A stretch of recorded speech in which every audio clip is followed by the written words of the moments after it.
মহারাষ্ট্র বিধানসভা নির্বাচনে বিপুল ভোটে মহাজুতি জোট তারা জিতলেও এখনো পর্যন্ত মুখ্যমন্ত্রীর আসন এবং সরকার গঠন নিয়ে তাদের মধ্যে টানাপোড়েন চলছে।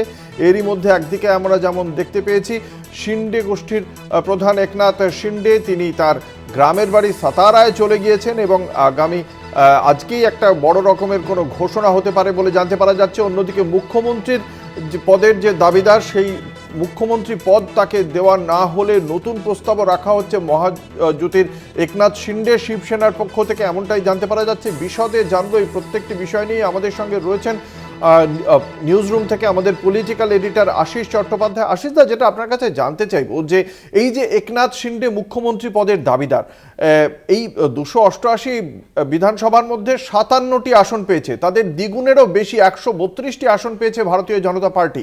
তারপরেও কি একনাথ শিন্ডের দাবি দাওয়াকে খুব বেশি গুরুত্ব দেবে বিজেপি, কি মনে হচ্ছে? দেখো, মহারাষ্ট্রে কিন্তু বিজেপি একনাথ শিন্ডের দাবিকে এক কথায় উড়িয়ে দিতে পারছে না।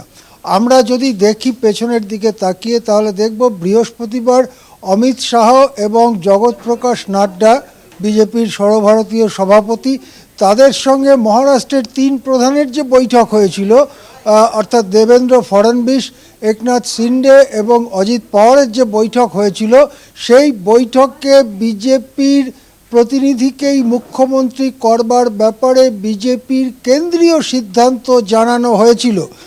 সূত্র মারফত যেটা জানা যাচ্ছে যে এই সিদ্ধান্ত জানাবার পরে একনাথ শিন্ডের থেকে তেমন কোনো সম্মতিসূচক শব্দ শুনতে পাননি অমিত শাহ নাড্ডারা।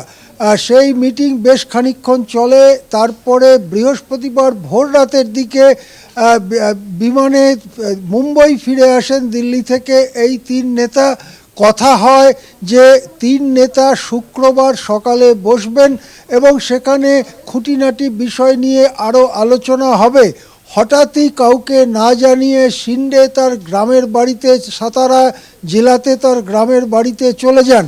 গ্রামের বাড়িতে চলে যাওয়ার ফলে শুক্রবারের বৈঠকটি ভেস্তে যায় এবং দ্রুত বাড়তে থাকে জল্পনা।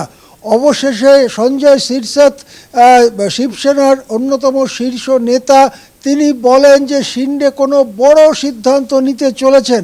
অতীতে যখনই শিন্ডে কোনো বড় সিদ্ধান্ত নেন, যেমন মূল শিবসেনা ভেঙে, উদ্ধব ঠাকরে শিবসেনা ভেঙে বেরিয়ে এসে বিজেপির হাত ধরা ইত্যাদি বড় সিদ্ধান্ত যখন শিন্ডে নেন, তার আগে তিনি গ্রামের বাড়িতে যান। এবারেও গ্রামের বাড়িতে গিয়েছেন। সুতরাং বড় সিদ্ধান্তের জন্য অপেক্ষা করুন, এটাই সঞ্জয় সিরসাত বললেন। এরপরে ধীরে ধীরে শিবসেনা সূত্র থেকে কতগুলো খবর এসে আমাদের কাছে পৌঁছচ্ছে। সেই খবরের 1 নম্বর খবর হচ্ছে শিন্ডেকে মুখ্যমন্ত্রী করতে হবে। যদি তা করা সম্ভব না হয়, শিন্ডের দলকে, অর্থাৎ শিন্ডে শিবসেনাকে স্বরাষ্ট্র, অর্থ এবং রাজস্বের মতো মূল 3টে দপ্তর রাজ্য সরকারের দিতে হবে। তাও যদি দেয়া না হয়, তাহলে শিন্ডে বাইরে থেকে সমর্থন করবেন। এখন প্রশ্ন হচ্ছে শিন্ডে, যেটা অঙ্কুর তুমি প্রশ্নটা করলে যে শিন্ডেকে কেন এত গুরুত্ব দেওয়া হচ্ছে, শিন্ডেকে গুরুত্ব দেওয়ার কারণ হচ্ছে নির্বাচন শিন্ডের ক্যাপ্টেন্সিতে জিতেছে এই জোট। শিন্ডে শিবির এবং মহারাষ্ট্রের পর্যবেক্ষক অনেকেই মনে করেন যে শিন্ডের নেতৃত্বে নেওয়া যে প্রকল্পগুলো, যেমন লাডলি বহেন যোজনা থেকে শুরু করে ওবিসিদের জন্য, মারাঠাদের জন্য বিভিন্ন পদক্ষেপ, সেই পদক্ষেপগুলোতে খুশি হয়েই মহারাষ্ট্রবাসী এই মহাজুতিকে ভোট দিয়েছে। এছাড়াও বলা হচ্ছে যে শিন্ডের মধ্যে কোনো নেতা সুলভ মনোভাব নেই, কোনো দম্ভ নেই, তিনি সহজেই সাধারণ মানুষের সঙ্গে মিশে যেতে পারেন। শিন্ডের যে তথাকথিত কাস্ট, সেটাও সাধারণ মানুষের পছন্দের। অন্যদিকে দেবেন্দ্র ফডনবিস হচ্ছেন মারাঠা ব্রাহ্মণ। বিজেপির মধ্যেই একদল বলছেন যে একজন ব্রাহ্মণকে যদি এখন মুখ্যমন্ত্রী করা হয়, তাহলে সেটাকে ওবিসি মারাঠারা কি ঠিকভাবে নেবেন? বিশেষ করে শিন্ডেকে বসিয়ে একজন মারাঠাকে যদি মুখ্যমন্ত্রী করা হয়, ফলে অনেক জট এসে পড়েছে অঙ্কুর। অনেক জটে ক্রমাগত ব্যাপারটা রহস্যের সাতমহলা বাড়িতে ঢুকে গেছে। শনিবার দিন মধ্যরাত নাগাদ শিন্ডের অবস্থান আরেকটু পরিষ্কার হতে পারে, কিন্তু এক কথায় বলা যেতে পারে, যেটা তুমি বলছিলে অঙ্কুর, যে বিরাট জয়ের পরেও সরকার গড়তে হাবুডুবু মহাজুতি জোটের। হ্যাঁ, সেক্ষেত্রে শিন্ডে এই যে মুখ্যমন্ত্রিত্ব না পেলে তিনি আরেকটু নমনীয় অবস্থান দেখেছেন, আরো তিনটি মন্ত্রিসভার আরো তিনটি জায়গার কথা তিনি বলছেন, স্বরাষ্ট্রমন্ত্রক, অর্থমন্ত্রক, রাজস্ব।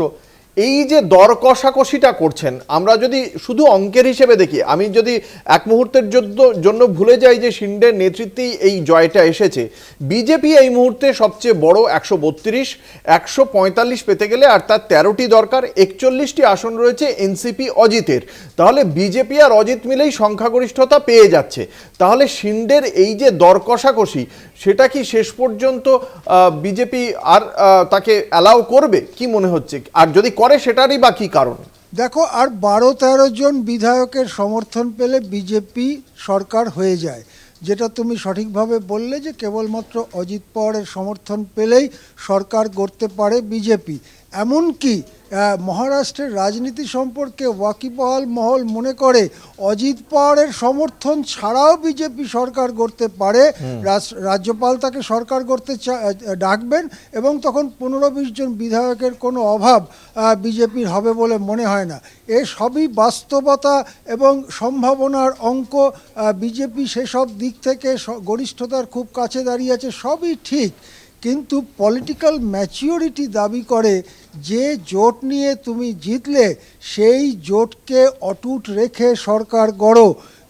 যদি শেষ পর্যন্ত অটুট না রাখা যায়, তাহলে সবথেকে বড় শরিকের ঘাড়ে যেন সেই দোষ না পড়ে, সেই দোষটা যেন অন্য শরিকদের ঘাড়ে পড়ে, যেন জনমানসে মনে হয় যে ছোট শরিক, সংখ্যা নেই, তাও অন্যায় জেদ করে এই জোটের বদনাম করছে। এই দায়টা জনমানুষে যেন শিন্ডের ওপরে পড়ে, তার জন্যই মেপে পা ফেলছেন বিজেপির কেন্দ্রীয় নেতৃত্ব। এক কথায় বলা যায়, অনেক পরীক্ষা নিরীক্ষার ফলে যে ম্যাচিওরিটি, যে পরিপক্কতা অর্জন করেছে বিজেপির কেন্দ্রীয় নেতৃত্ব, তারই একটা প্রতিফলন। হঠাৎ কোনো হঠকারী সিদ্ধান্ত বিজেপি নিচ্ছে না, বিজেপি সময় দিচ্ছে, লাটাইয়ের সুতো ছাড়ছে, ঠিক যখন সময় হবে লাটাই গুটিয়ে নেবে, ঘুড়িকে কাছে নিয়ে আসবে, সে বিষয়ে কোনো সন্দেহ নেই অঙ্কুর। আশিস দা, সেক্ষেত্রে এই বড় সিদ্ধান্ত কি তাহলে মুখ্যমন্ত্রীর কুর্সিটা ছেড়ে দেওয়া, এই স্যাক্রিফাইসের মাধ্যমে নিজের ভাবমূর্তিকে আরো বেশি উজ্জ্বল করার চেষ্টা করতে পারেন একনাথ শিন্ডে, কি মনে হয়? না, বড় সিদ্ধান্ত একটাই, বাইরে থেকে সমর্থন।